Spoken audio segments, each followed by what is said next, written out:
చేస్తున్న వాగ్దానము, ఆపత్కాలములో ఆయనే మనకు ఆశ్రయం. ఇర్మియా గ్రంథము 17:17. దయచేసి గమనించండి. మానవ సహితమైన జీవిత యాత్రలో మనకు అనేకమైన ఆపదలు కలుగుతాయి.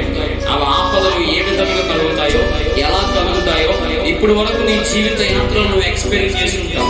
అయితే గమనించండి, ఇలా ఎక్స్పీరియన్స్ చేసిన సందర్భంలో ఆ ఆపదను బట్టి నువ్వు ఎవరిని ఆశ్రయించినా నీకు ఎవరు సహాయం చేయరు. నీకు అర్థమవుతుందండి? ఎవరిని ఆశ్రయించు, ఎవరు సహాయం చేయరు. నీ స్నేహితులను, లేదంటే నీ బావను, నీ అక్కను, నీ చెల్లను, నీ తమ్ముడను, నీ అన్నయ్యను, లేదా వాడు వీడు ఏదైనా నువ్వు ఆ ఎవరిని మీరు ఆశ్రయించాలి. ఎవరు నీకు ఆశ్రయించారు? దయచేసి గమనించి, అలా ఆశ్రయించి అనేక ఇబ్బందులు పడినవాడు, అలా ఆశ్రయించి మోసపోయిన వాడు ఎవరైనా ఈ వాగ్దానం వింటున్నట్లయితే దేవుడు నీ వాగ్దానం చేస్తున్నాడు. నీ ఆపద కాలంలో నేనే నీకు ఆశ్రయం అంటున్నాడు. నమ్మనట్టు నాతో కలిసి ప్రార్థన చేయండి. పరిశుద్ధుడా, ప్రేమగా తండ్రి నీకు వందనాలు. ఎవరైతే ఆపదలో ఉన్నారో వారికి ఆశ్రయంగా ఉన్నామని యేసులో నుండి ప్రార్థన సమర్పిస్తున్న పరమ తండ్రి. ఆమేన్.